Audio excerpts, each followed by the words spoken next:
revelado donde quiera que se manifieste. Señor Jesús, tú te fundaste una sola iglesia y oraste para que todos fueran uno. Concédenos dialogar con respeto, escuchar con atención y responder con sabiduría. Este encuentro no es una lucha de egos ni una competencia humana, sino una búsqueda sincera de tu voluntad. Espíritu Santo, fuente de sabiduría, ciencia y entendimiento y consejo, aleja de nosotros esta confusión y la división, que nuestras palabras sirvan para glorificar a Dios, fortalecer la fe de los creyentes y acercar a Dios el conocimiento de la verdad. Te pedimos también por nuestros hermanos con quienes dialogaremos hoy. Este diálogo vamos a tener tanto Marcelo como yo, este diálogo que luego al final buscaremos nuestras propias conclusiones. Bendícelos, protégelos y ayúdanos a reconocernos siempre como personas creadas a tu imagen y semejanza, aunque tengamos diferencias. Que la Santísima Virgen María, Madre de la Iglesia, los santos apóstoles Pedro y Pablo, San Ignacio de Antioquía, San Ireneo de Lyon, San Cipriano de Cartago, San Agustín y todos los santos y santas de la Iglesia de Dios intercedan por nosotros para que permanezcamos fieles y firmes en la fe apostólica. Y por todo lo que digamos y hagamos sea para la mayor gloria de Dios y para la salvación de las almas. Por Jesucristo nuestro Señor. Amén. En el nombre del Padre, del Hijo y del Espíritu Santo. Amén. Vale, amén. Bueno, Marcelo, para que comiences y para darte los minutos. ¿Estás ahí? Ok, estoy listo. Vale, yo te aviso. A la hora de 1, 2, 3. Venga, adelante, ahí te puse el tiempo. Ok, gracias. Bueno, todos me conocen, pero si es que alguien no me conoce, me llamo Marcelo Viltes, soy argentino, evangélico, y lo que voy a defender es en relación a qué es lo que la Biblia enseña sobre qué es la iglesia de Jesucristo. Ok, entonces, bueno, la palabra iglesia viene del griego, por supuesto, eklesia, ekkaleo, y el significado tiene que ver con una compañía, una gran compañía llamada fuera. Es, por ejemplo, lo que se solía suceder vamos a decir, ante tal vez alguna disertación en un estadio o una competencia deportiva, cuando de la ciudad salía una multitud de gente o para oír tal vez a un filósofo y se congregaban, saliendo de la ciudad, esa gran compañía, para ese evento. Ok, es la palabra que utiliza el Señor Jesús, de acuerdo a lo que tenemos registrado en Mateo capítulo 16, verso 18, cuando hablando con Pedro, le dice: yo también te digo que tú eres Pedro, y sobre esta roca edificaré mi iglesia. Dice, edificaré mi iglesia. O sea, la compañía, esa gran compañía de personas que venían hacia Cristo, que son llamados por Cristo y que son la compañía de salvados. Porque básicamente la iglesia es eso, es la gran compañía de personas salvas por la fe en el Señor Jesucristo. Bueno, haría una pequeña diferencia con respecto a lo que era el pueblo de Israel, porque si bien es cierto que también es una congregación llamada en hebreos, por ejemplo, la congregación del desierto, y ya existía, por supuesto, en los tiempos del Señor Jesucristo, él mismo era parte de ese pueblo, pero sin embargo él dice: sobre esta roca edificaré. Y esto tiene que ver con su sacrificio en la cruz. No podía haber la iglesia como tal si es que Cristo no hubiera sido muerto. Entonces era preciso que Él muriera en la cruz, y de esta forma Él es la base sobre la cual se va a edificar la iglesia. O sea, aunque no es el tema, voy a decir que la base sobre la cual, o la roca sobre la cual se edifica la iglesia, es el mismo Señor Jesucristo. En este sentido, Él es la base y la iglesia se edifica sobre Él, y Pedro, por supuesto, es parte de la iglesia, aunque obviamente es una piedra, al igual que todos los creyentes verdaderos, como Él mismo en su carta lo deja claro: vosotros como piedras vivas sed edificados. Ok, entonces la iglesia es un edificio espiritual que inicia, la iglesia del tiempo de la gracia, inicia bajo la obra que realizó el Señor Jesucristo. Toda persona que cree en el Señor Jesucristo es parte de la iglesia, la cual se está edificando. Él es el edificador también y está edificando la iglesia desde, como ya dije antes, desde que Él realiza esta obra que es morir en la cruz, y la edificación ha sido por todos los siglos hasta el día de hoy y va a continuar hasta que, bueno, el último de los llamados a formar parte de la iglesia se ha incorporado como una piedra viva más que edifica y forma este edificio espiritual que es obra de Dios. Y una vez que esto suceda, una vez que quede concluido, entonces, de acuerdo a lo que enseña el apóstol Pablo, él va a tomar a la iglesia, va a arrebatar a la iglesia. Ok, entonces, ¿qué es la iglesia? La iglesia es la congregación de salvos. Por ejemplo, en Hechos capítulo 2, verso 47, dice también Lucas, inspirado por el Espíritu Santo, dice que el Señor añadía a la iglesia los que habían de ser salvos.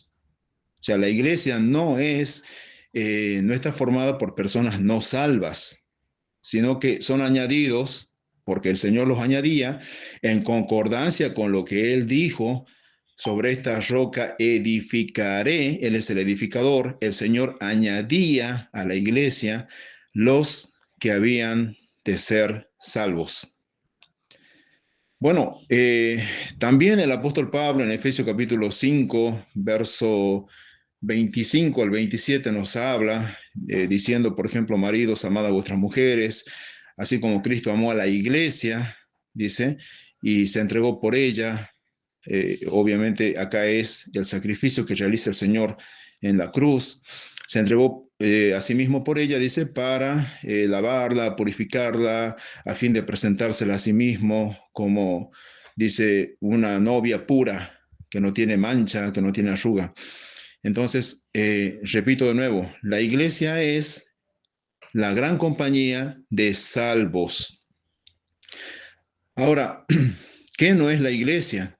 Bueno, la iglesia, a veces creo que hay un entendimiento que muchas personas tienen, en donde piensan que sí, la iglesia es una compañía de personas, pero que esa compañía de personas está formada por todo aquel que simplemente o profesa creer en el Señor Jesús, o a la vez ha iniciado en tal comunidad con unos ritos religiosos tales como el bautismo, luego la comunión, la confirmación, y entonces ya es contado como miembro de esa comunidad. Entonces se piensa, hay quienes piensan que simplemente la iglesia está formada por todo iniciado de acuerdo a este tipo de prácticas.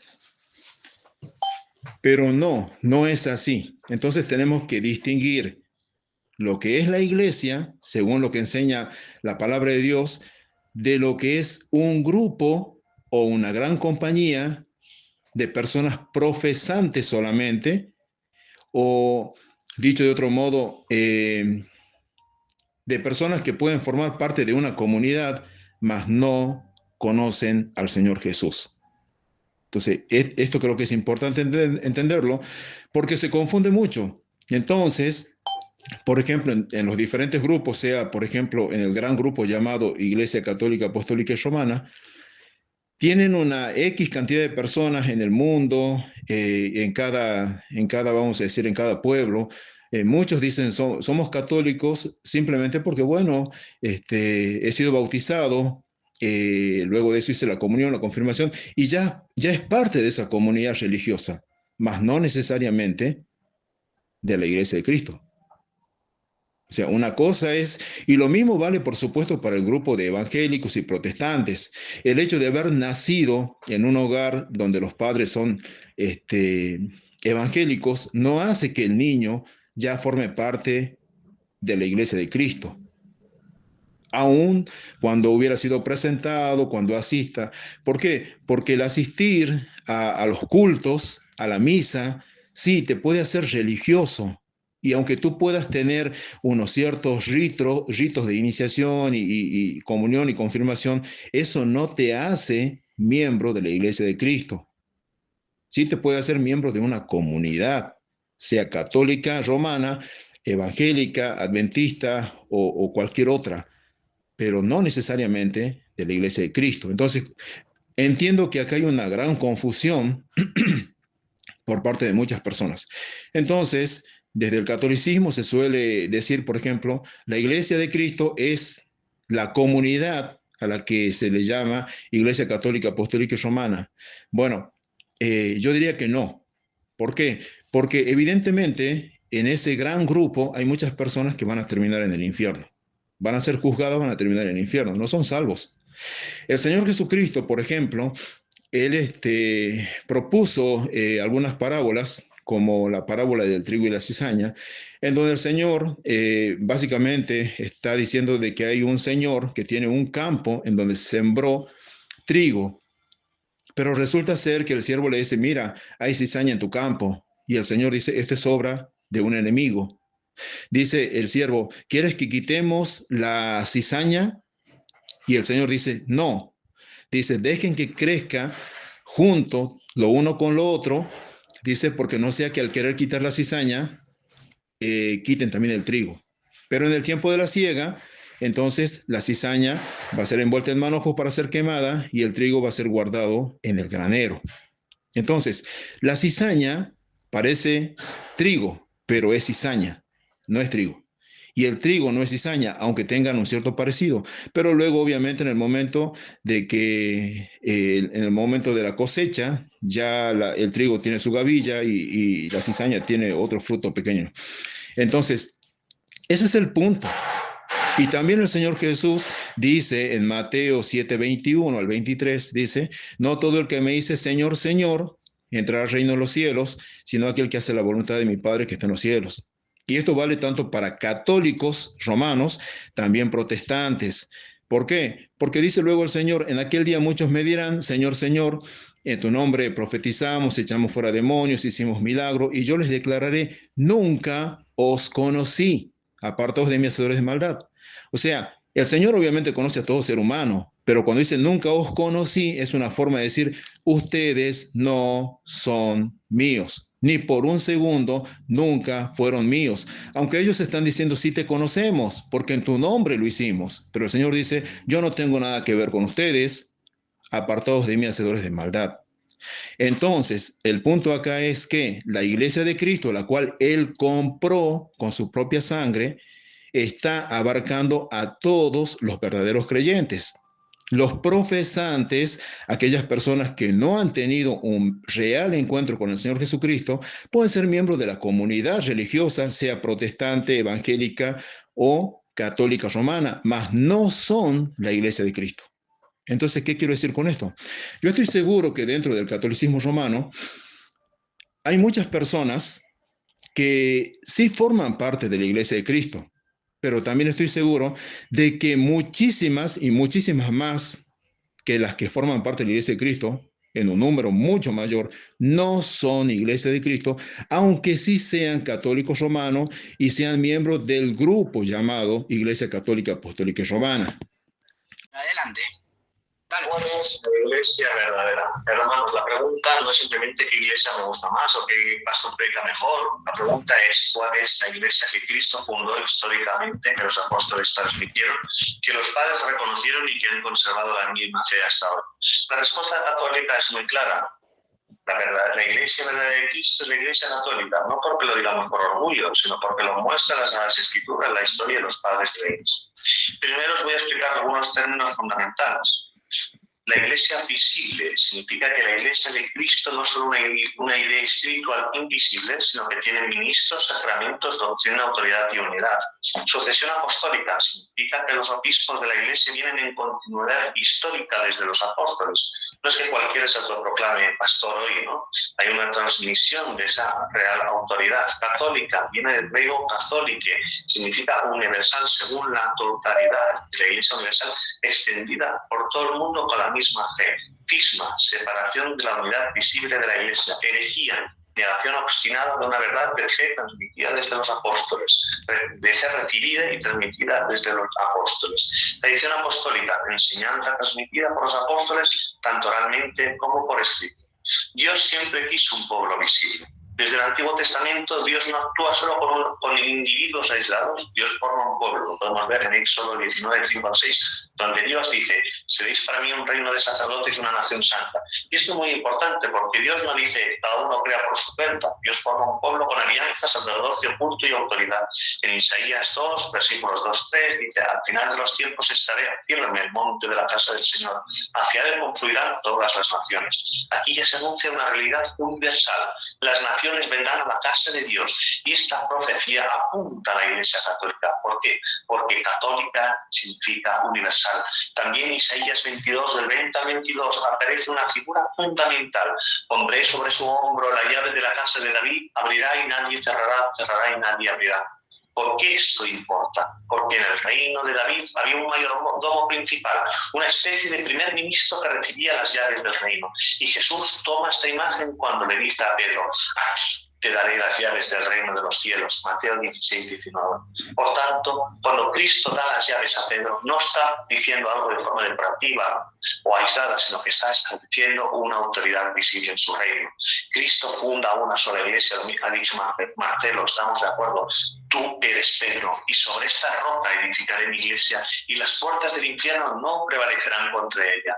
Vamos a observar aquí tres detalles fundamentales. Primero, Cristo dice mi iglesia, no mis iglesias. Segundo, Cristo dice edificaré, es decir, Él es el fundador. Tercero, Cristo promete que las puertas del infierno no prevalecerán contra ella. Esto significa que la iglesia de Cristo no pudo desaparecer durante siglos. Si alguien nos dice que la iglesia verdadera desapareció y volvió a aparecer en el siglo XVI, o apareció con algún pastor moderno, tiene un problema bíblico, porque Cristo prometió que su iglesia permanecería. Mateo 18, 17, Jesús les dice: si no escucha ni siquiera la iglesia, sea para ti como gentil y publicano. Eso solo tiene sentido si la iglesia es visible. No puedes llevar un problema doctrinal o moral ante una iglesia invisible. Jesús habla de una comunidad concreta con autoridad.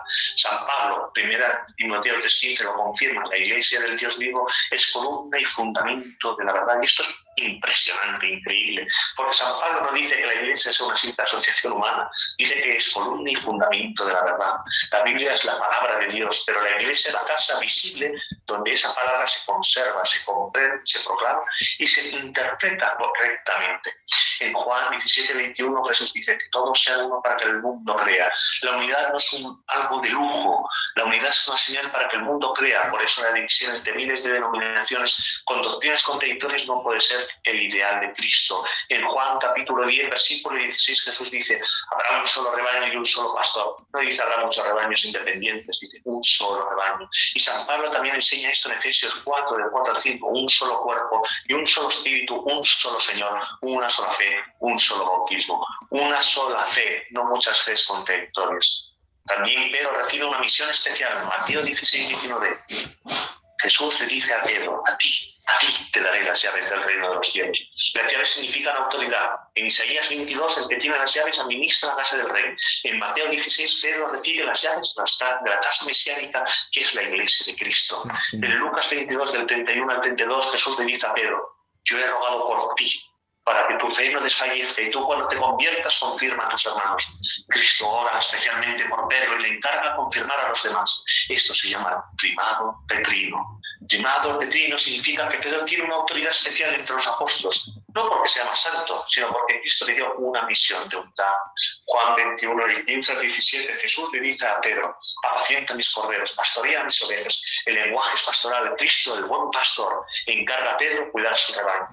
La fe apostólica se transmite por las Sagradas Escrituras y la Sagrada Tradición, porque un error común es pensar que los primeros cristianos creían solo la Biblia como un principio separado de la Iglesia, pero la misma Biblia dice otra una cosa. Segunda de Tesalonicenses 2:15, San Pablo nos dice: manteneos firmes y conservad las tradiciones que habéis aprendido de nosotros de viva voz o por carta. San Pablo habla de tradición oral y escrita. La Iglesia Católica no pone la tradición por encima de la Biblia, sino que reconoce que la misma fe apostólica llevó por ambas vías. Segunda de Timoteo, capítulo 2, versículo 2, San Pablo dice: lo que has oído de mí ante muchos testigos, confíalos a los hombres fieles, que sean capaces de enseñar también a otros. Aquí aparece la sucesión de los apóstoles, la sucesión apostólica. San Pablo enseña a Timoteo debe transmitir a otros y esos otros a otros más. Ahora, yendo a los padres de la Iglesia y citando a los padres de la Iglesia que he puesto en el WhatsApp, vamos a empezar con San Ignacio de Antioquía.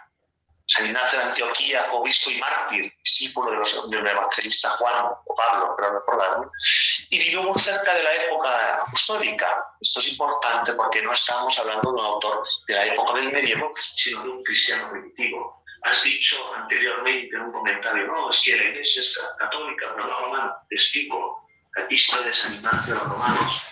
Ignacio, también llamado Teoforo, a la Iglesia ha obtenido misericordia por la majestad del Padre Altísimo y Jesucristo, su Hijo unigénito. La Iglesia que es amada y iluminada por la voluntad de aquel que quiere todas las cosas que son según el amor de Jesucristo nuestro Dios, que también preside en el lugar de la región de los romanos, digna de Dios, digna de honor, digna de la más alta felicidad, digna de alabanza, digna de obtener todo su deseo, digna de ser considerada santa y que preside sobre el amor, es nombrada por Cristo y por el Padre, a quien también saludo en el nombre de Jesucristo, Hijo del Padre, aquellos que están unidos tanto según la carne como el Espíritu, a cada uno de sus mandamientos, que están llenos inseparablemente de la gracia de Dios y están purificados de toda mancha extraña, les deseo abundante de felicidad irreprensiblemente en Jesucristo nuestro Dios.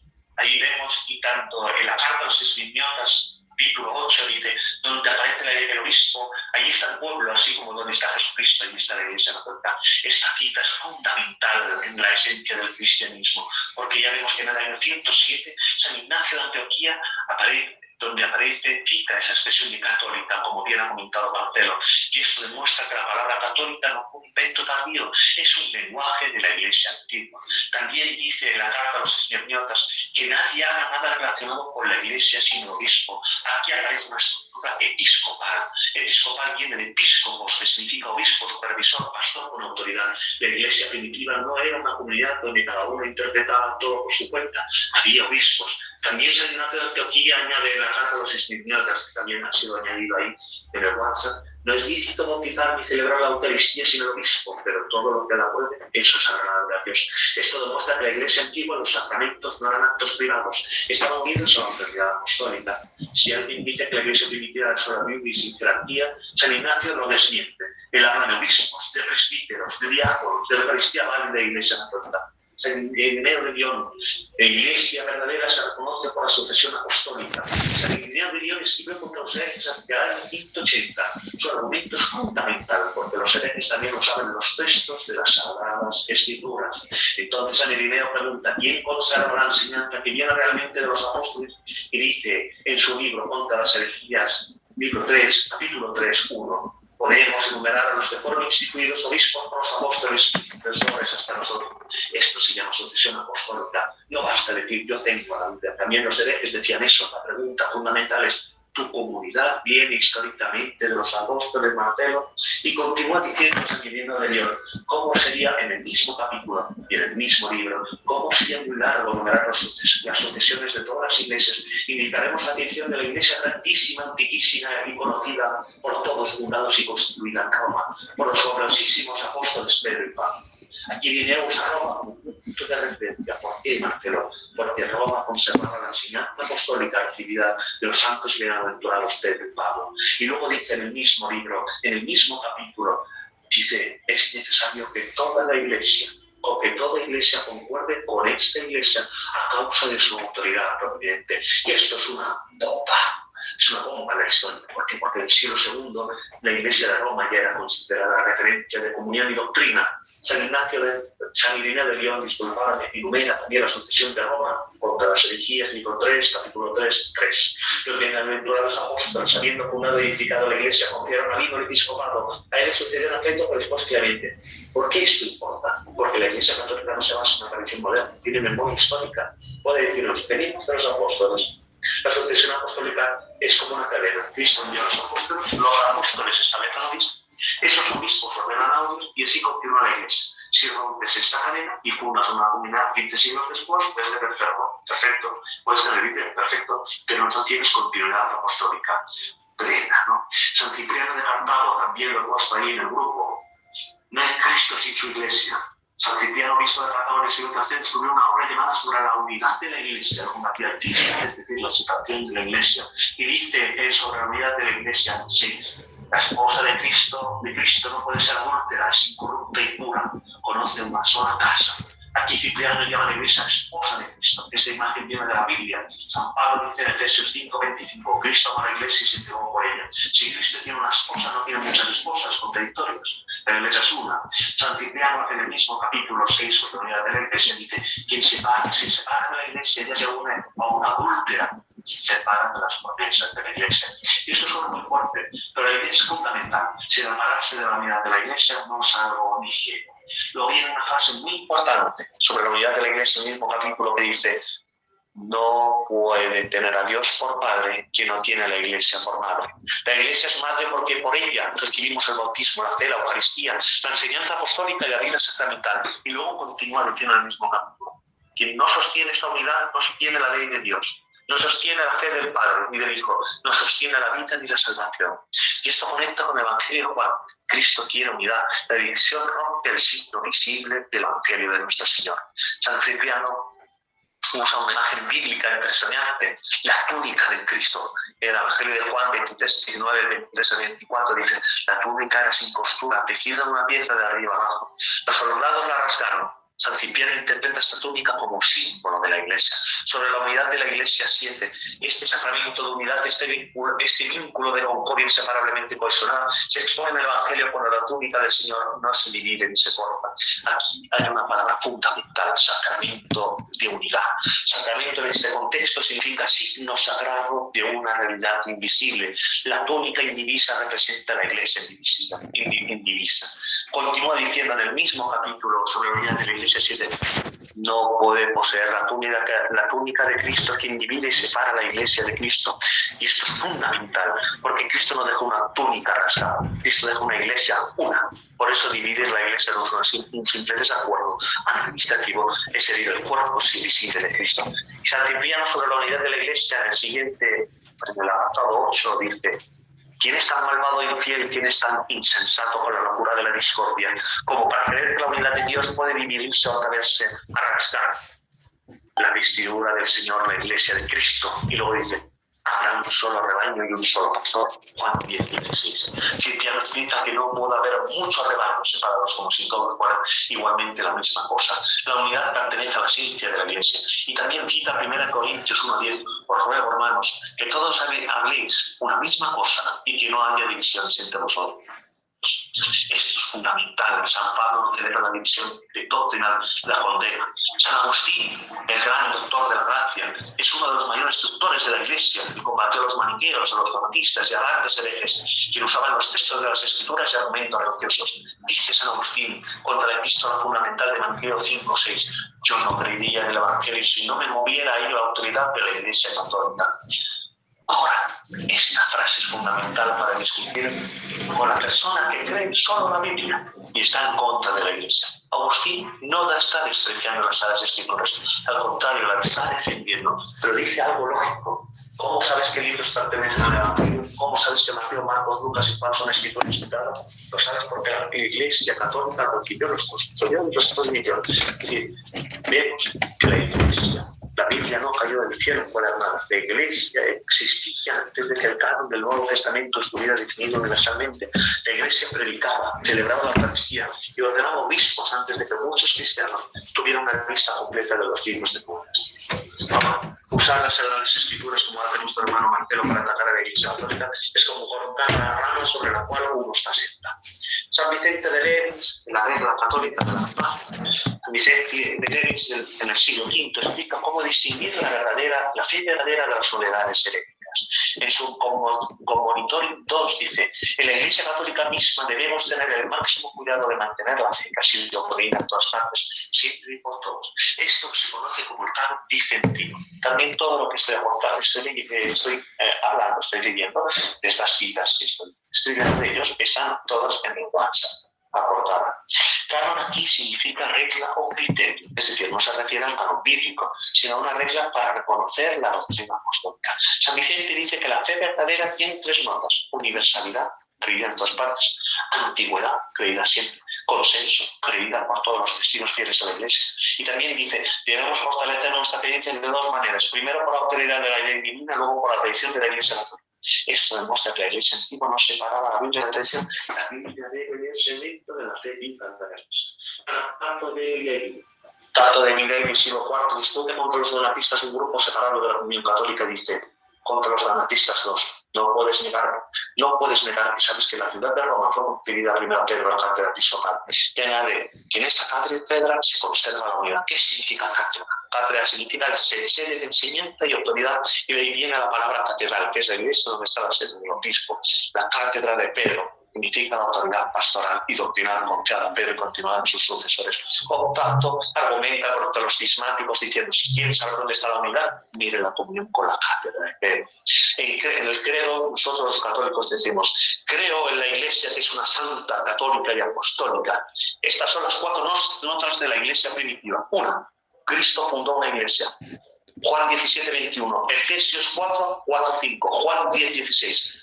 Los padres de la Iglesia dicen: defienden esa unidad indivisible, santa.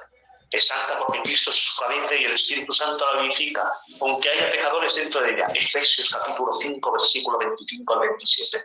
Católica, es universal porque todas las naciones está predicado el Evangelio y hacer discípulos a todas las naciones. Mateo 28, 19.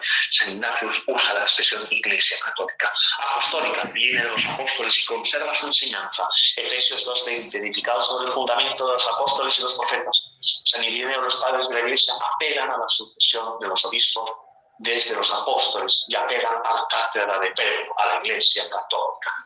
Y esto, ahora, si mi compañero, mi hermano Marcelo, dice que la Iglesia Católica es un invento posterior, bueno, esto es históricamente falso, porque San Ignacio de Antioquía, alrededor del año 107, ya habla de Iglesia Católica. San Irineo, hacia el año 180, ya habla de sucesión apostólica y de la Iglesia romana, fundada por Pedro y Pablo. San Cipriano, en el siglo III, ya habla de la cátedra de Pedro y de que no se puede tener a Dios por panes y la Iglesia romana.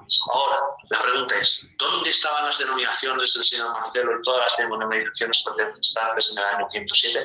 ¿Dónde estaba su sucesión apostólica en el año 180? ¿Dónde estaba su comunión con la Iglesia Universal Antigua? La Iglesia Católica no necesita inventarse una antigüedad, la tiene. Cristo y la Iglesia no se separan. San Pablo dice en Colosenses 1:18: Él es la cabeza del cuerpo, que es la Iglesia. Si Cristo es la cabeza, la Iglesia es su cuerpo. No se puede decir quiero la cabeza pero rechazo el cuerpo. Efesios 5:25 dice: Cristo ama a la Iglesia y se entregó por ella. Si Cristo ama a la Iglesia, a mí, hasta entregarse por ella, ningún cristiano debería despreciarla. Ahora, si me dices: no, es que todas las iglesias pueden ser iguales, ¿no?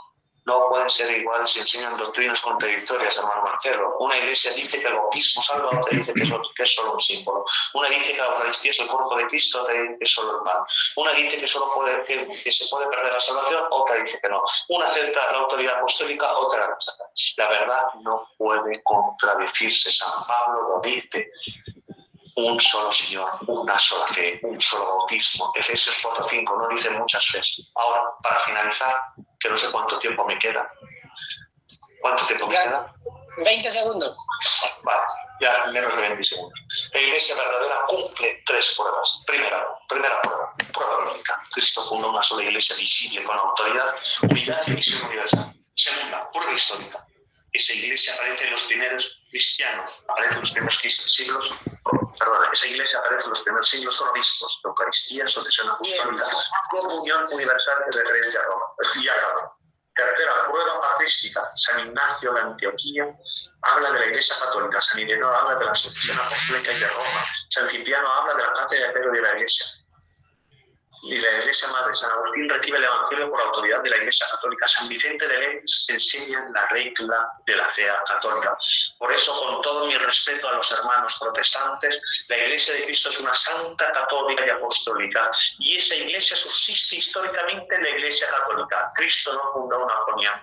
Cristo no fundó, un segundo, por favor. Cristo no fundó una denominación moderna. Cristo no fundó una iglesia protestante. Cristo fundó la iglesia católica y él mismo lo dijo: tú eres Pedro, y sobre esta piedra edificaré mi iglesia, las puertas del infierno no prevalecerán contra ella. Mateo 16-18. Adelante. Disculpadme por los segundos que me han pasado, porque si no me ha finalizado. Vale, fue casi un minuto. Si quieres la reputación, Marcelo, te tomas un minuto más. Sí, dale el minuto que necesite, como si quieres 5 más. Bueno, Marcelo, te toca a ti ahora para el tiempo de refutación, ¿vale? ¿Estás listo? ¿Estás ahí? ¿Cuánto es el tiempo de refutación? ¿Cuánto quieres, Marcelo? Entre 15 a 20 minutos. No sé qué es lo que se había estipulado, pero bueno. Bueno, creo que eran 15 o 20 minutos, lo que tú quieras, me da igual tú mismo. Ok. 15 minutos, 15 a 20 minutos. Okay. Más de 20 minutos no. Si quieres menos de 15, ¿cuánto quieres? Okay. ¿Cuánto quieres, Marcelo?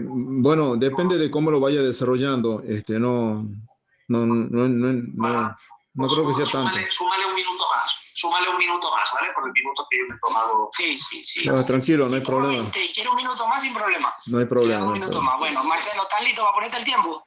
Sí, estoy listo. Vale, te aviso. 1, 2, 3. Venga, adelante.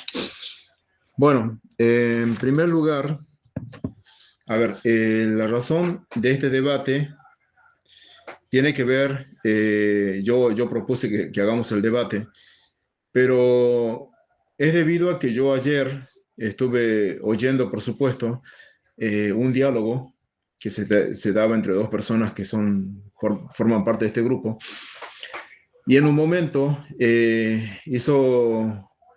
una de las personas hizo una pregunta diciendo cuál era el ánimo de la conversación que había ayer, y él dijo: ¿acaso no es el ánimo conocer la verdad o llegar a la verdad?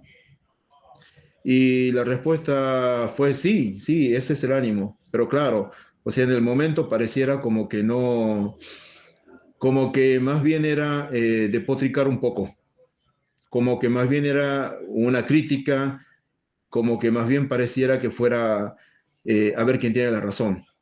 Eso, o sea, más que el amor a la verdad, por lo menos. Y entonces, luego, Cristian dijo, bueno, ¿tú amas a la verdad? Sí, bueno, entonces vente a la Iglesia Católica. Entonces, cuando yo oí aquello, dije, bueno, a ver, sí, el hecho de que amemos la verdad, eso es maravilloso, ¿verdad? Eso está súper bien, pero la verdad está en la Iglesia de Cristo, no en un grupo. Por eso es que yo hace un rato, yo estaba diciendo que la Iglesia de Cristo excede los grupos, excede el grupo católico, apostólico y romano. Digo grupo porque evidentemente desde ese grupo se nos dice a quienes no formamos parte de ese grupo: ustedes son protestantes. O sea, con orgullo muchas veces dicen los católicos, y me parece muy bien, dicen: nosotros somos la Iglesia de Cristo, la Iglesia católica, apostólica y romana, y ustedes son protestantes. Ahora, obviamente que hay personas que sí entienden lo que yo había puesto hace un rato, de que la iglesia excede ese grupo. No podemos decir que la iglesia es solo ese grupo, ni tampoco desde el grupo de los protestantes decir que no, donde yo me reúno es solamente la iglesia y fuera de mi grupo no hay iglesia de Cristo. Entonces, esa es la razón por la cual yo propuse que hagamos el debate sobre la iglesia verdadera. ¿Por qué? Porque sonó un poco, me parece, a destono decir, bueno, hazte católico, porque evidentemente se estaba hablando del grupo. Bien, la iglesia, como dije, la iglesia de Cristo excede ese grupo y también excede los grupos protestantes o evangélicos. Ahora, en segundo lugar, yo no estoy atacando a los católicos. creo que lo que dije es lo que la Biblia me permite decir, lo que es verdad. Entonces, hace un momento Cristian dijo, por ejemplo, Marcelo, tal vez lo dijo con otras palabras, pero era como que yo estaba haciendo un ataque. Yo no estoy haciendo ningún ataque contra la Iglesia Católica. No es esa mi intención, porque de hecho yo en mi exposición reconocí, y lo puedo afirmar nuevamente, de que en el grupo llamado Iglesia Católica Apostólica y Romana, hay muchas personas que son salvas y que por ende son parte de la Iglesia de Cristo. Segunda cosa, yo nunca dije tampoco de que durante 1000 años aproximadamente no había Iglesia de Cristo y que recién apareció en el tiempo de la Reforma. Tampoco he dicho eso. ¿Por qué? Porque el mismo Señor Jesucristo dice, eh, las puertas del Hades no prevalecerán contra ella. Es decir, desde básicamente los apóstoles hasta el día del arrebatamiento, la Iglesia de Cristo ha estado todos los días de forma ininterrumpida en este mundo. Entonces yo jamás negaría de que durante los años, vamos a decir, 200, 300, 400, 1000, 1100, 1200, 1300, etcétera, jamás negaría de que la Iglesia de Cristo no estuvo, y obviamente yo tengo que reconocer sin ningún problema de que ha estado entre los católicos. Por supuesto, yo los reconozco, no hay ningún problema con eso. Lo que yo sí dije es que no todos los que forman parte de ese grupo son la Iglesia de Cristo. ¿Por qué? Porque la Biblia me dice que para formar parte de la Iglesia de Cristo, primeramente se debe de haber creído en el mensaje de salvación que es el Evangelio. Y he citado, por ejemplo, Romanos capítulo 1, verso 16, si no estoy equivocado, donde Pablo está diciendo, no me avergüenzo del Evangelio, porque es poder de Dios para salvación a todo aquel que cree. También cité lo que dice Lucas en Hechos 2:47. El Señor añade a la iglesia a los que habían de ser salvos. Entonces, la iglesia de Cristo tiene como destino el cielo. Por eso es que también a los Efesios se dice que estamos sentados juntamente con Cristo en los lugares celestiales. Entonces, no podemos decir nosotros de que, a ver, hay un grupo de personas o muchísimas personas dentro del grupo que de pronto van a terminar en el infierno y son parte de la Iglesia de Cristo. ¿Por qué? Porque claramente en el pasaje que hemos citado ya en más de una ocasión, Efesios capítulo 5, Pablo está diciendo de que Cristo la compró. Entonces, él no compró a la iglesia para que se vayan al infierno. Evidentemente, la iglesia ha sido comprada para que puedan llegar a la casa del Padre. Por otro lado, Efesios capítulo 1, verso 13, dice también, en él también vosotros habiendo oído la palabra de verdad, el evangelio de vuestra salvación, y habiendo creído en él, fuisteis sellados con el Espíritu Santo de la promesa, que es las arras, es la garantía de qué, de nuestra herencia. O sea, el Señor da el Espíritu Santo como una garantía de que vas a recibir la herencia. Y ahí luego dice hasta la redención de la posesión adquirida. Esa garantía con la cual Dios te sella como propiedad suya, esa garantía llega hasta que tú tomes posesión de la herencia eterna. Así que por lo tanto, toda persona que forma parte de la iglesia de Cristo va a llegar a la gloria. Ese es el punto. Entonces, no he estado atacando como tal a la iglesia católica, pero sí estoy diciendo la verdad, porque yo entiendo de que muchos católicos piensan que por ser parte de esa gran compañía, y son todos la iglesia católica apostólica y romana, no son protestantes, son católicos romanos, pero sin embargo piensan que son la iglesia de Cristo y no lo son. Y eso no es un ataque, es la verdad. ¿Por qué? Porque la cizaña no es trigo. En segundo lugar, sí, se mencionó muchas...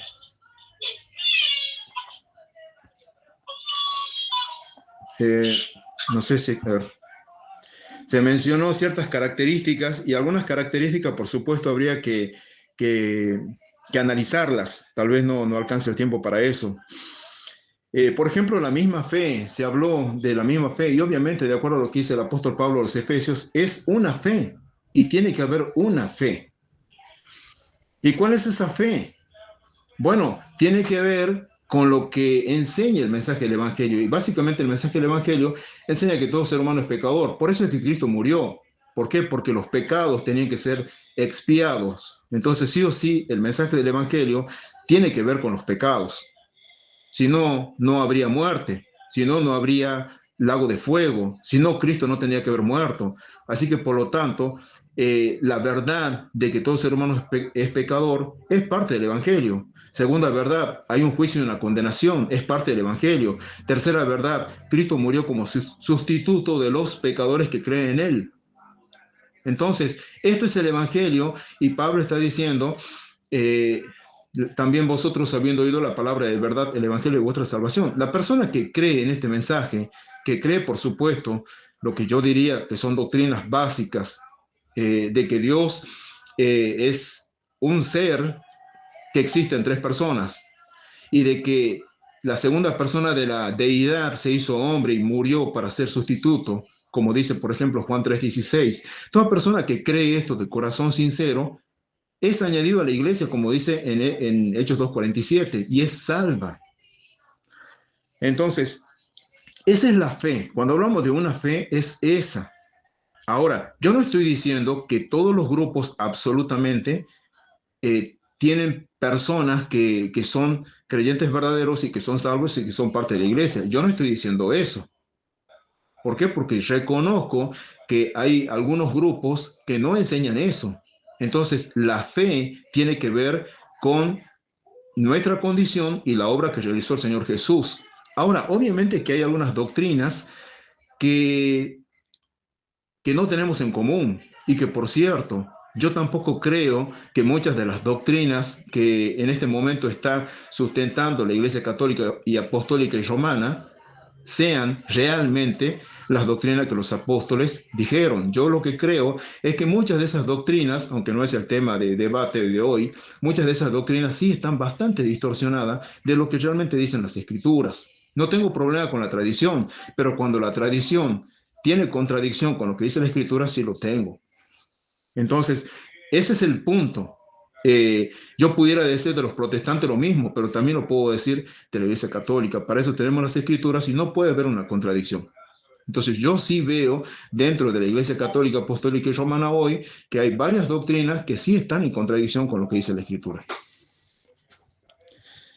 Otra cosa que se habló, bueno, la unidad de la iglesia. Sí, la iglesia es una, pero como dije, la iglesia es una en Cristo. O sea, es visible, sí lo es visible porque también podemos ver bueno, las diferentes iglesias locales, que era hasta incluso lo que sucedía en el primer siglo. Teníamos en ese sentido, por ejemplo, la iglesia de Colosas, la de Filipos, la de Tesalónica, la de Esmirna, la de Filadelfia, que eran congregaciones locales de las diferentes ciudades. Entonces, hoy existe lo mismo. Ahora, obviamente sí, también hay algunas doctrinas que nos separan y ojalá no fuera así. Ojalá no fuera así. Yo creo que sería bueno lograr una unidad doctrinal, pero lamentablemente no veo que sea posible en cuanto a algunas doctrinas, porque simplemente las partes muchas veces no van a querer ceder y muchas veces tiene que ver hasta incluso por una cuestión de tradición o de magisterio, como también puede ser del lado protestante. Entonces, lamentablemente creo que la unidad sí se da, pero se da en relación a la fe verdadera en el Señor Jesucristo y que el Espíritu Santo mora en cada uno de los salvados. Entonces, todas las personas que son salvas, aunque estén en algunos grupos que son diferentes, no en todos, pero que sí están en grupos diferentes, forman parte de la iglesia de Cristo y sigue siendo una. Por lo tanto, cuando Cristo venga, Él va a tomar a esa única iglesia, que es la iglesia universal, más allá de los grupos. Entonces, con respecto a lo que se dijo, por ejemplo, de la sucesión apostólica, bueno, aunque ese tampoco es el tema, eso se lo trató ya antes y se lo puede tratar después, pero lo cierto es de que, sin tocar el tema, la sucesión apostólica hace referencia más bien a la cuestión del liderazgo. Pero cuando hablamos de la iglesia no estamos hablando solamente de liderazgo. ¿Por qué? Porque estamos hablando de los feligreses. ¿Y cómo una persona puede llegar a formar parte de la iglesia? Y bueno, claramente se dice que es por la fe. Porque por gracia sois salvos por medio de la fe. Efesios 2, capítulo 2, versículo 8. Y esto no de vosotros, pues es don de Dios. Entonces, muchas personas no van a ser sacerdotes, pero sin embargo, si creen en el mensaje del evangelio, que es el mensaje que salva, esa persona forma parte de la iglesia. Entonces, en ese sentido, sin tocar la sucesión apostólica solamente tocaría la cuestión del liderazgo. Entonces, no podemos decir que en donde no hay, por ejemplo, sacerdotes romanos, directamente tal iglesia que está fuera del grupo llamado católico romano no es la iglesia de Cristo. No se puede decir eso. ¿Por qué? Porque se es parte de la iglesia por creer en el mensaje de salvación, y eso es demasiado claro en la Biblia. ¿Qué otra cosa?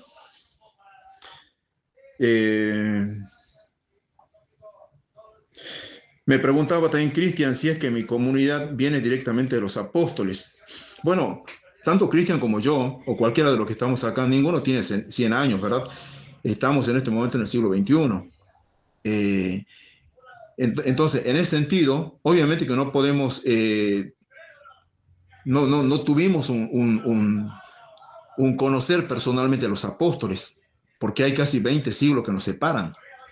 Entonces, ¿cómo puedo yo tener una comunión con esos apóstoles? Bueno, es a través justamente de lo que enseña la palabra. Eso es lo que me hace tener comunión. ¿Por qué? Porque hasta incluso dentro de lo que se defendería de una cadena que se da a través de la sucesión apostólica, como dije antes, hay un montón de personas que pueden estar dentro de ese grupo que no son parte de la Iglesia de Cristo. Hay un montón de personas, y hasta incluso que están en el liderazgo, que no son parte ni siquiera aunque estén en el liderazgo y sean sacerdotes o pastores en el otro caso, tampoco son parte de la Iglesia de Cristo. O sea, el tener un cierto reconocimiento y aval ministerial no te hace necesariamente parte de la Iglesia de Cristo. Lo que te hace parte de la Iglesia de Cristo es el haber nacido de nuevo, y esto es por la fe. Es lo que le dice al Señor Jesús a Nicodemo. ¿Por qué? Porque Nicodemo era un religioso. Nicodemo conocía la Torá. De hecho, el Señor Jesús le dice, eres tú maestro de Israel. O sea, tú lo eres. Pero también el Señor Jesús le dijo, si tú no naces de nuevo, no importa entonces que tengas una investidura como sacerdote o rabino de Israel. No importa que tú seas una persona religiosa y que tú enseñes al pueblo. Si tú no naces de nuevo, no verás ni tampoco entrarás en el reino de Dios. Entonces, ese es el punto. Tampoco podemos decir que toda persona que está en alguna investidura, sea católico romano o sea algún pastor protestante, por el hecho de ostentar un cargo, es parte de la Iglesia de Cristo, pero puede ser que no lo sea. Y creo que eso, hay sobrados ejemplos, tanto en el protestantismo como también en el grupo católico, sea entre sacerdotes y hasta incluso entre papas. Entonces no pasa por ahí. Pasa más bien lo que me puede de algún modo conectar con los apóstoles por las enseñanzas, por creer el mensaje del evangelio verdadero, el mensaje que nos salva. Esa es la cuestión. Si es que no existe tal cosa, de nada sirve, en vano estaría una cadena de una persona a otra para ostentar un cierto cargo de liderazgo. O sea, no estoy desconociendo, por supuesto, que eso es algo bueno, que realmente el reconocimiento de los apóstoles sobre los que iban a seguir sea una cosa buena, pero lo que sí estoy diciendo es de que no siempre va a haber una garantía de que la persona que sigue a posterior es parte de la iglesia o que sea realmente reconocido por Dios. Y creo que hay un montón de ejemplos, hasta incluso como el caso de los hijos de Aarón, quienes sí eran siervos de Dios, sí eran sacerdotes, y sin embargo fueron descartados por Dios de una de las maneras más terribles en el juicio, donde murieron quemados. Entonces, Eso es otra cuestión. ¿Cómo yo puedo entonces tener conexión y estar en comunión con los apóstoles? Bueno, porque estoy creyendo en la doctrina de los apóstoles. Esa es la cuestión, porque hasta incluso al mismo apóstol Pablo fue puesto en un juicio. Dice que luego de estar en Tesalónica, él fue a los bereanos, y los bereanos, el mismo Espíritu Santo los está ensaltando, cuando dice que eran mucho más nobles que los tesalonicenses, porque oyeron a Pablo y luego fueron a las Escrituras para ver si lo que decía Pablo era realmente como las Escrituras lo decían. Entonces, obviamente que si tenemos esa forma de loar de parte del Espíritu Santo, es lo que tenemos que hacer. No podemos ciegamente aceptar lo que diga una persona, sea sacerdote, sea el Papa o sea un pastor, porque simplemente lo dice. Si es que al apóstol Pablo, que era uno de los apóstoles del Señor Jesús, se le examinó con las Escrituras, nosotros también tenemos que ir a las Escrituras para ver si lo que se nos está enseñando es correcto o no lo es. Y en el caso de que no sea correcto, no tendríamos por qué estar sujetos a ellos.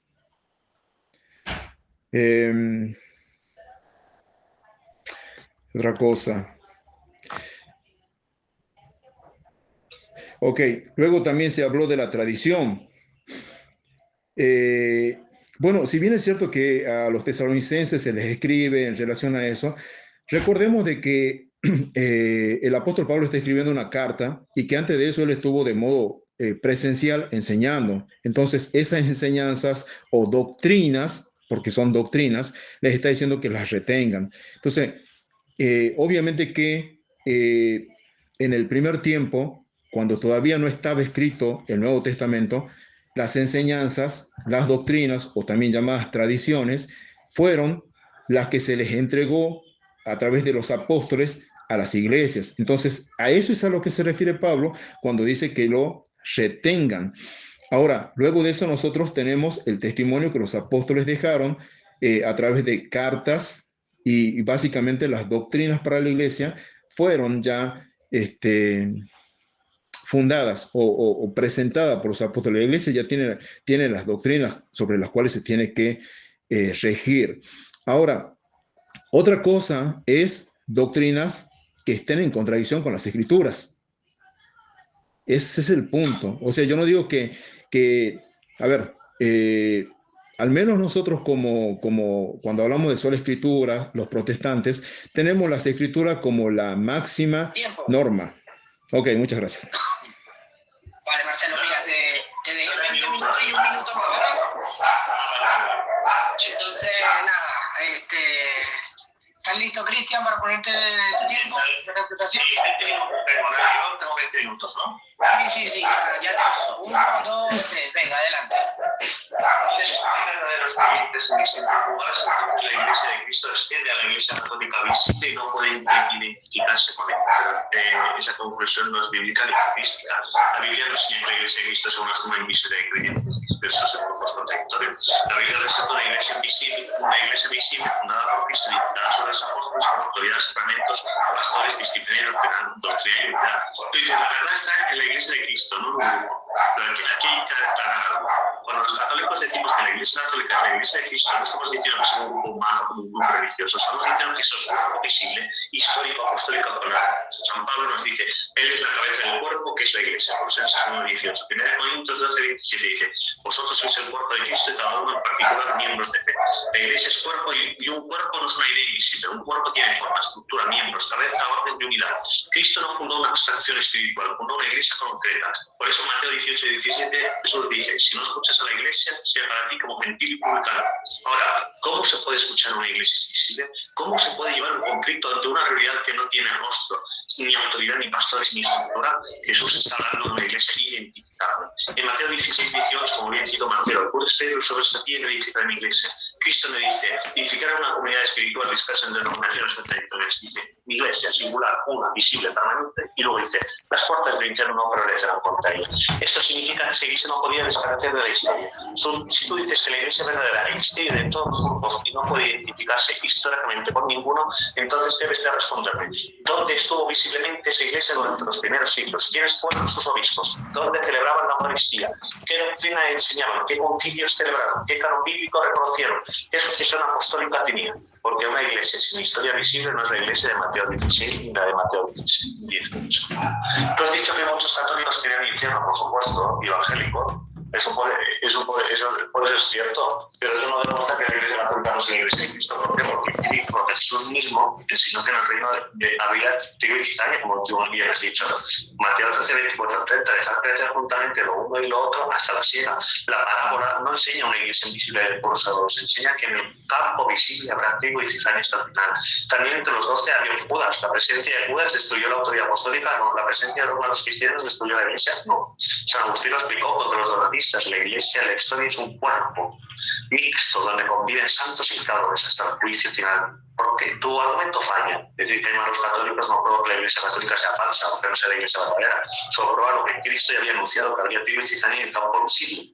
Ahora, tú defines la iglesia como la congregación de salvos, pero bíblicamente la iglesia no solo es resultado de la salvación, también es instrumento de salvación. Hechos 2, el 41 al 42 dice: los que recibieron sus palabras fueron bautizados y perseveraban en la enseñanza de los apóstoles, a la comunión y la fracción del pan y a la oración.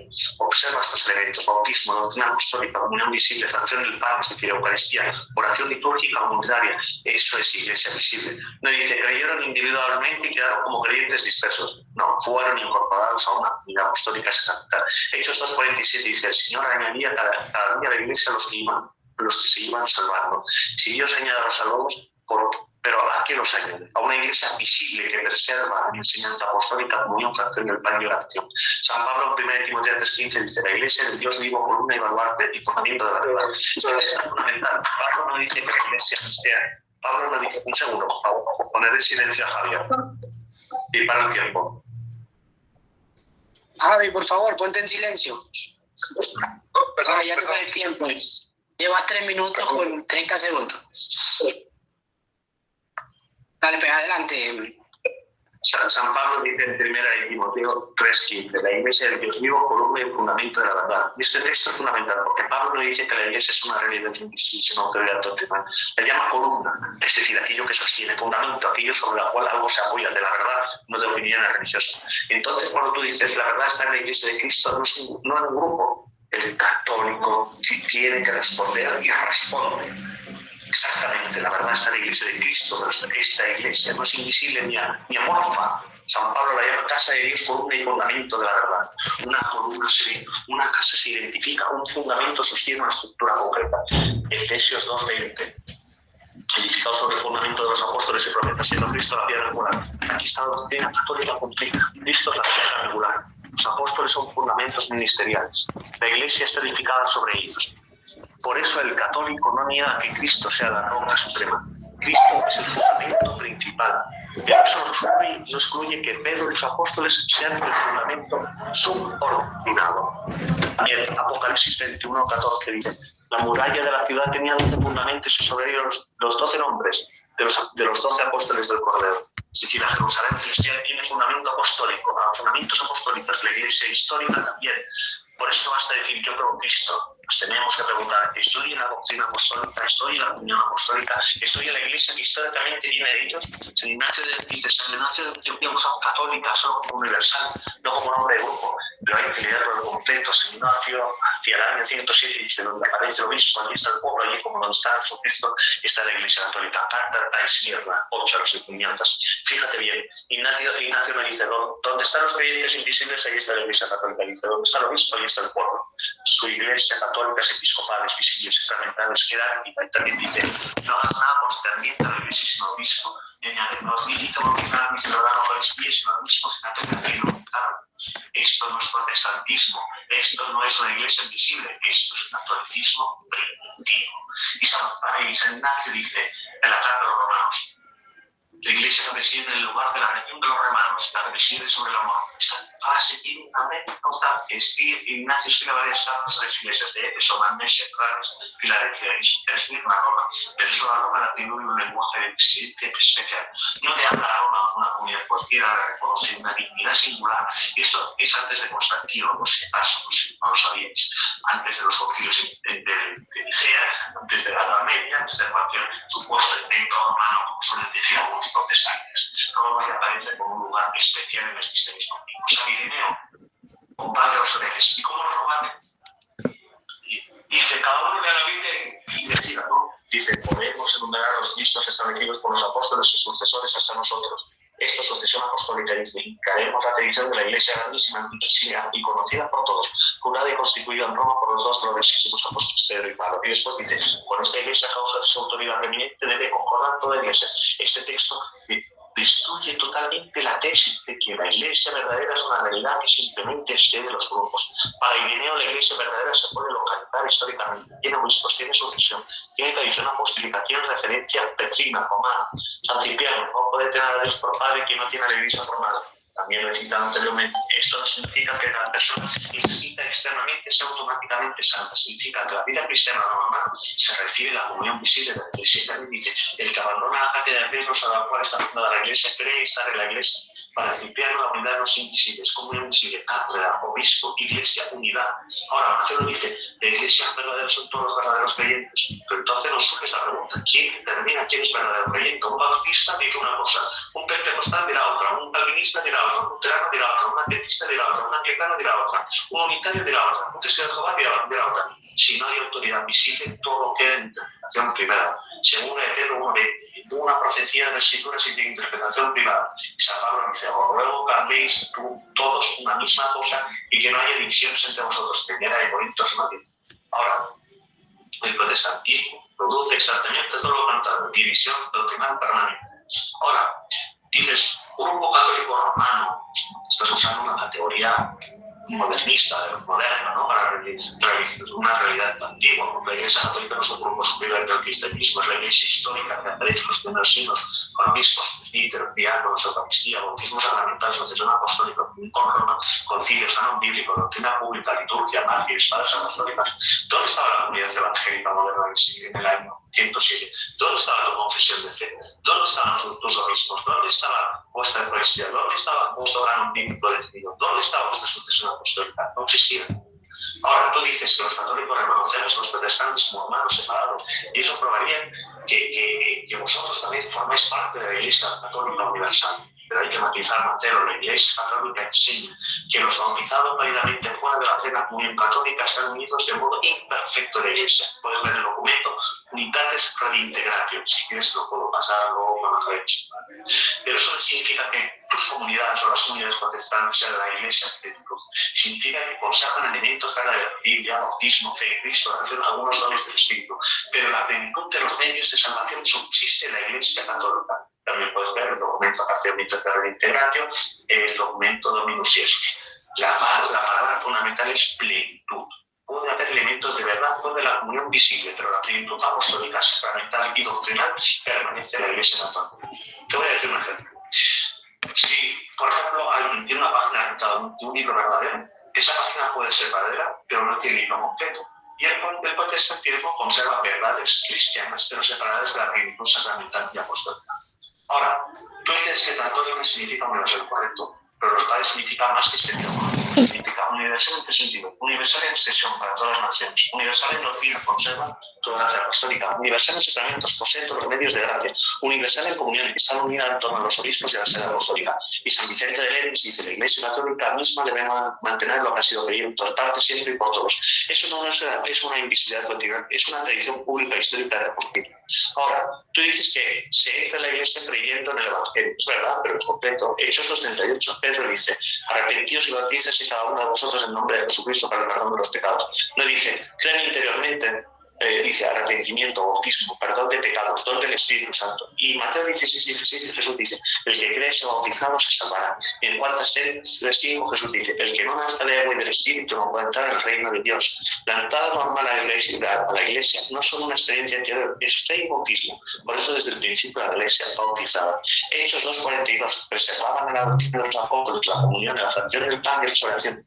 Fracción del pan es la Eucaristía. San Ignacio dice sobre los herejes, a la carta de los esmeniotas, apartan de la Eucaristía porque no confiesan que la Eucaristía es la carne de nuestro Salvador Jesucristo. Esto es muy intenso, es muy fuerte, porque San Ignacio no dice que la Eucaristía es un mero símbolo, dice que es la carne de Cristo. Entonces yo te preguntaría, ¿qué iglesia actual conserva la fe eucarística de Ignacio? ¿La evangélica simbólica moderna o la iglesia católica? Ahora, también Marcelo dice que la iglesia de Cristo es de denominaciones. Entonces, según la lógica, dentro de la misma iglesia verdadera habría un grupo que enseñan cosas contradictorias. Unos bautizan niños, otros los niegan. Unos creen presencia eucarística, otros lo niegan. Unos creen que se puede perder la salvación, otros lo niegan. Unos creen que el episcopado, otros lo rechazan. Unos creen en el libre albedrío, otros en el doble de destinación. Unos aceptan mujeres pastoras, otros los condenan. Unos aceptan el divorcio y el nuevo matrimonio, otros no. Unos aceptan los preservativos y los métodos anticonceptivos, unos no. ¿Puede la Iglesia de Cristo enseñar simultáneamente verdades contradictorias? No. Dios no es autor de confusión. 1 Corintios 14:33. Dios no es Dios de confusión, sino de paz. La unidad de la Iglesia debe ser unidad de fe, no solo unidad visible y sentimental. Marcelo, si la Iglesia católica, si la Iglesia verdadera excede todos los grupos visibles, entonces me tienes que responder. ¿Cuál es la Iglesia verdadera en el año 107? ¿La Iglesia de Antioquía con obispos, Eucaristía y nombre católica? ¿Cuál es la Iglesia verdadera en el año 180? ¿La de Irineo con sucesión apostólica y referencia a Roma? ¿Cuál es la Iglesia verdadera en el 250? ¿La de Cipriano con cátedra de Pedro y Iglesia Madre? ¿Cuál es la Iglesia verdadera en el 397? ¿La de los concilios africanos que reconocieron el canon bíblico? Si dices que sí, entonces estás describiendo a la Santa Iglesia Católica. Si dices que no, entonces debo demostrar otra Iglesia histórica con documentos, obispos, doctrina y confirmado histórica. También, para finalizar, acabas de dar una afirmación muy importante. Dices que la Iglesia Católica tiene doctrinas que contradicen la Escritura, pero hay un problema. Hasta ahora no has demostrado ninguna. Lo único que has dicho es que tú crees que las contradice. Y aquí está la pregunta fundamental. ¿Quién decide cuál una doctrina contradice la Escritura? ¿Tú, Lutero, Calvino, Enrique VIII, el pastor bautista, un pentecostal, un anciano del cuerpo gobernante? Porque todos ellos usan la misma Biblia y llegan a conclusiones distintas. Pero por eso Cristo no dejó solamente un libro, dejó una iglesia. La Biblia dice que la iglesia de Dios vivo es columna y baluarte de la verdad. 1 Timoteo 3:15. No dice que la interpretación privada sea columna y fundamento de la verdad. Además, dices que aceptas la tradición mientras no contradiza la Escritura. Perfecto. Entonces, ¿quién decidió qué libros forman parte de la Escritura? Porque la Biblia no contiene una lista inspirada de sus propios libros. Fue la Iglesia Católica quien reconoció el canon. Con tantos, antes de discutir si la Iglesia contradice la Biblia, primero hay que explicar cómo conoces tú qué es Biblia. Y todo lo más fundamental, cuando voy a los cristianos del primer siglo, segundo siglo, tercer siglo, encuentro obispos, socialización apostólica, eucaristía, bautismo sacramental y la Iglesia, una santa católica y apostólica. No encuentro ni iglesia invisible, no encuentro solo escritura, no encuentro denominaciones independientes, no encuentro teología protestante. Ahora, si la Iglesia Católica no conserva la fe apostólica, Marcelo, ¿qué Iglesia conservó durante los primeros 1500 años la historia cristiana? Los primeros 1500 años de historia cristiana. Dame tú su nombre, muéstrame sus obispos, muéstrame los documentos, muéstrame sus mártires, muéstrame su sucesión apostólica. Porque la Iglesia Católica sí puede hacerlo. Marcelo, tú dices que la Iglesia es una en Cristo, que también lo creo, por supuesto. La diferencia es que yo puedo señalar históricamente, vívidamente, y en padres de la Iglesia, dónde está esa Iglesia, una desde los apóstoles hasta hoy. Puedes hacer tú lo mismo. Y para finalizar, la Iglesia verdadera no es un club religioso, no es una multitud invisible de personas sinceras. La Iglesia verdadera es el pueblo de Dios visible, el cuerpo de Cristo, el templo del Espíritu Santo, la esposa del Cordero, edificada sobre los apóstoles, presidida en caridad, sostenida por la sucesión apostólica y alimentada por la Eucaristía. Y esa Iglesia tiene nombre histórico. San Ignacio la llama católica. San Irineo la reconoce por sucesión apostólica. San Cipriano la llama la cátedra de Pedro. San Agustín le dice la autoridad de la Iglesia católica por la cual recibe el Evangelio. San Vicente de Leves dice que en ella se conserva lo que ha sido creído en todas partes, siempre y por todas. Por tanto, con todo mi respeto, como hermano en Cristo, respuesta católica es que sí, La verdad está en la Iglesia Católica y esta es la única Iglesia fundada por Cristo. Pero la Iglesia de Cristo no es una nube invisible de cada creyente, creyentes divididos en doctrinas que han sido opuestas. La Iglesia de Cristo es una santa, católica y apostólica. Y esa Iglesia subsiste históricamente la Iglesia Católica. Hermano Marcelo, tú dices que la Iglesia de Cristo esté del grupo romano. La Iglesia de Cristo ciertamente esté de la santidad personal de muchos católicos pecadores, porque hay trigo y cizaña, pero no esté de la estructura apostólica que Cristo fundó. Cristo no fundó una iglesia invisible sin obispos, Cristo no fundó una fe sin sacramentos, Cristo no fundó una comunidad sin autoridad, Cristo no fundó una doctrina que cada siglo pudiera alimentarse, Cristo fundó una iglesia, la Biblia la llama columna y fundamento de la verdad, los padres la llaman católica, la historia la reconoce apostólica y la sucesión lo conecta con Pedro y los apóstoles. Por eso nos preguntamos, por eso no preguntamos solamente quién cree en Cristo, preguntamos ¿dónde está la iglesia que Cristo fundó? ¿Dónde está la iglesia que los apóstoles dejaron? ¿Dónde está la iglesia que Ignacio llamó católica? ¿Dónde está la iglesia que Irineo reconoció por sucesión? ¿Dónde está la iglesia que Cipriano llamó madre? ¿Dónde está la iglesia cuya autoridad Agustín recibió el Evangelio? La respuesta no es una denominación del siglo XV en adelante. La respuesta no es una comunidad invisible. La respuesta es que es la Iglesia Católica, una santa, católica y apostólica. Ya está bien. Vale, listo. Tuviste 17 minutos, ¿vale? Bueno, nada, ya terminamos con las refutaciones. Viene la etapa de las preguntas, ¿no? Serían 2 cada uno. Marcelo, ¿estás listo? Puedes hacer tu primera pregunta, ¿estás ahí? Ok, bien, mi primera pregunta sería si Cristian piensa que fuera de la Iglesia Católica Apostólica Romana a la cual él pertenece, es decir, ahora refiriéndome a grupos, cuando digo fuera es protestantes o evangélicos, ¿existe en esos grupos Iglesia de Cristo y por lo tanto que forman parte de la única Iglesia verdadera de Cristo, sí o no? Ok, Cristian, ¿entendiste la pregunta? ¿Estás ahí? Sí, estoy aquí. Vale, te doy el tiempo, ¿vale? Adelante. La respuesta es sí, ¿no? Te explico por qué. Sí, porque la Iglesia Católica reconoce que fuera de sus límites visibles existen elementos auténticamente cristianos. La Sagrada Escritura, el bautismo válido en muchas comunidades, siempre que sea en el nombre del Padre, del Hijo y del Espíritu Santo, la fe en Jesucristo y personas que verdaderamente aman al Señor. Por eso el Concilio Vaticano II enseñó que muchos hermanos separados están unidos a Cristo por el bautismo y que el Espíritu Santo pueda actuar en ellos.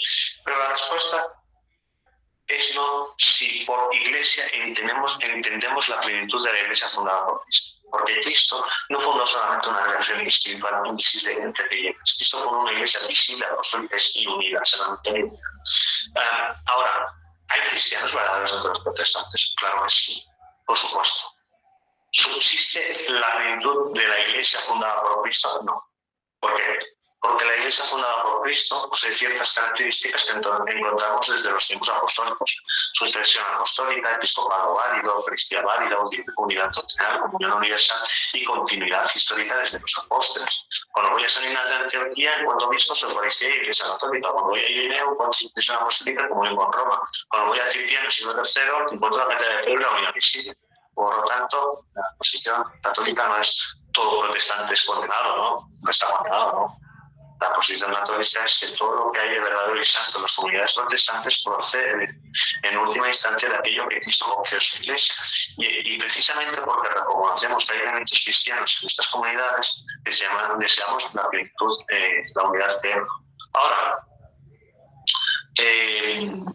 si todos los grupos forman igualmente parte de la Iglesia verdadera, ¿cómo puede la Iglesia verdadera enseñar doctrinas contradictorias al mismo tiempo? Por la pregunta que yo le porque unos enseñan que el bautismo es válido, otros que no. Unos enseñan que la Eucaristía es el cuerpo de Cristo y otros que es un símbolo.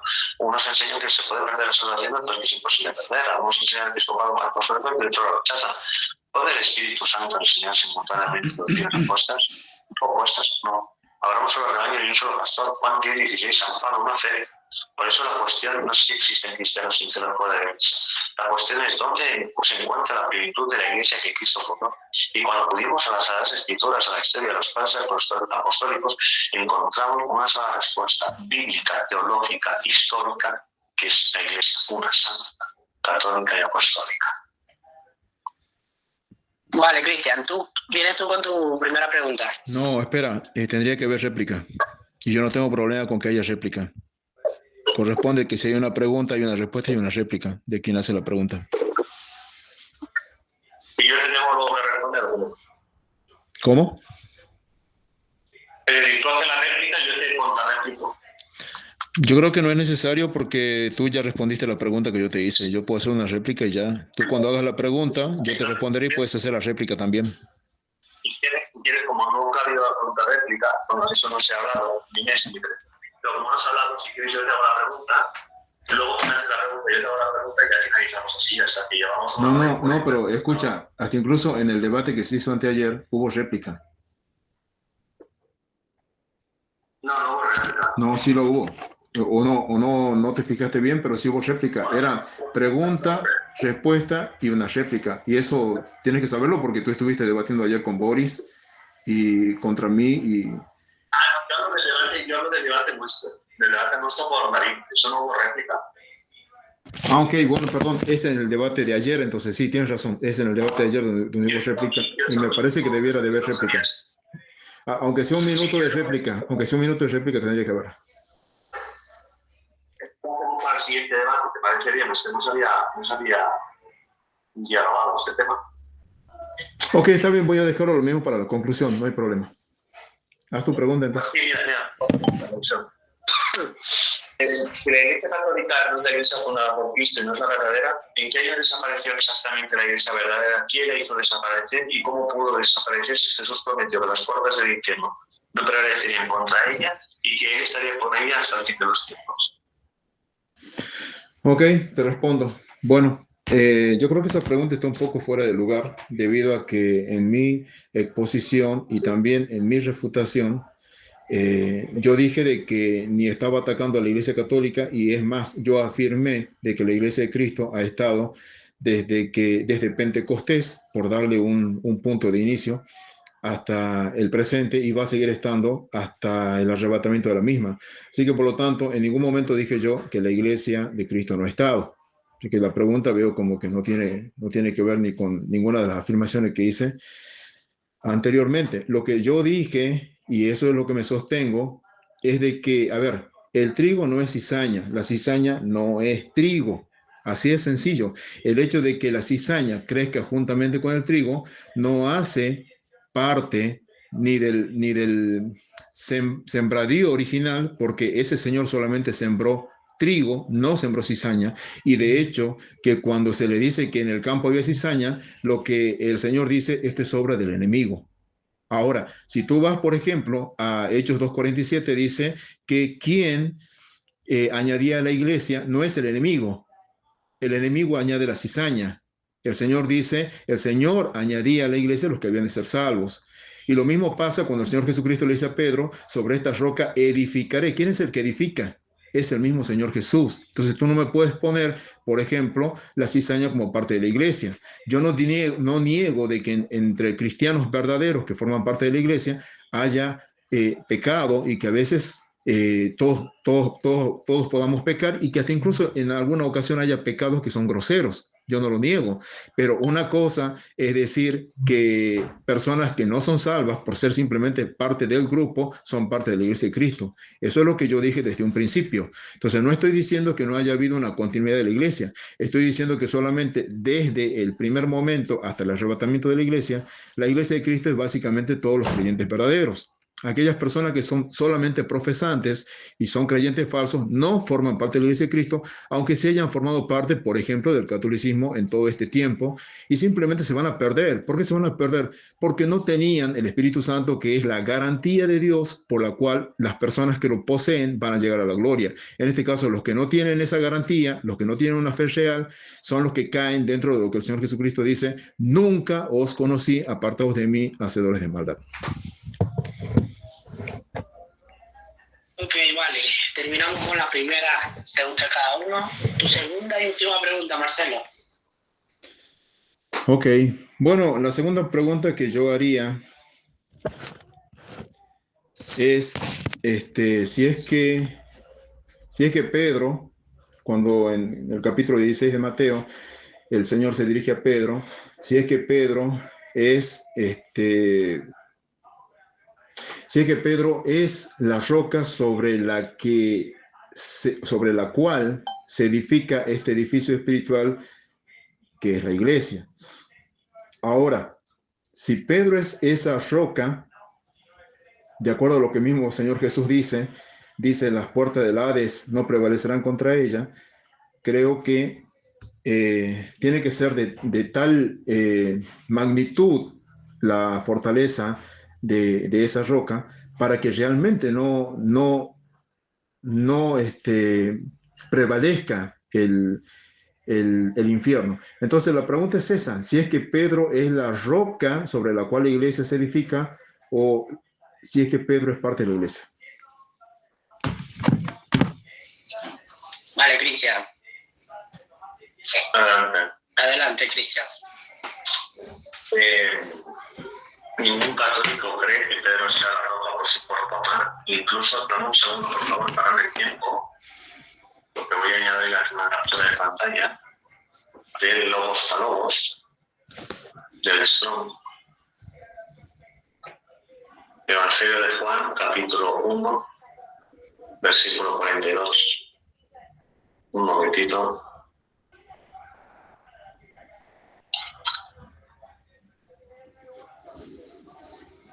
Un momento.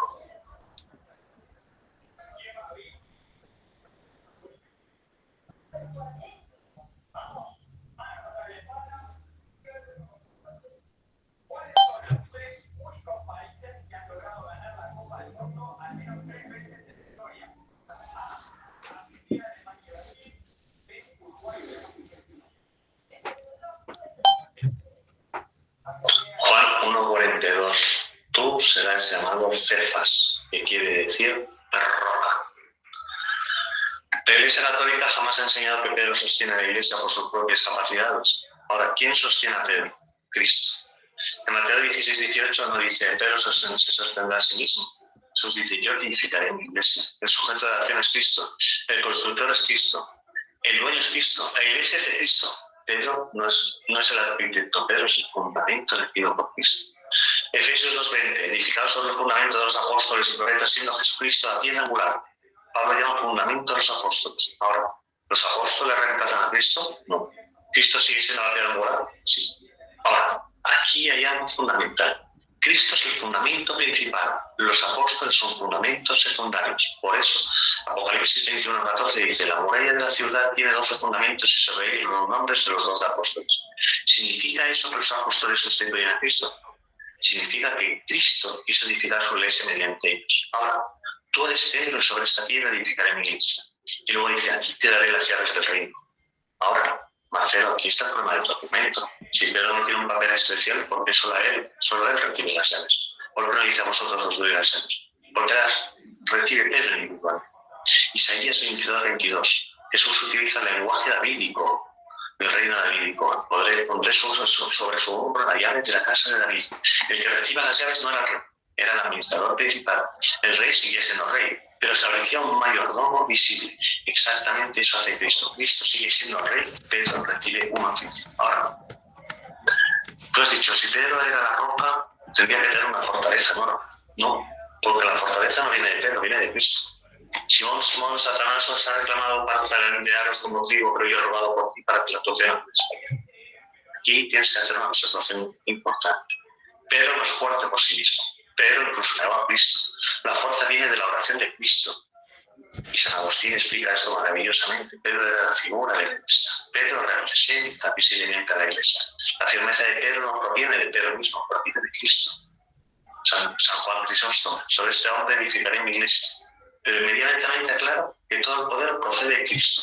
Cristo es quien construye, Cristo es quien sostiene, Cristo es quien protege. Si Mateo 16 no se refiere a Pedro, entonces, ¿por qué los padres antiguos relacionaron este texto con Pedro?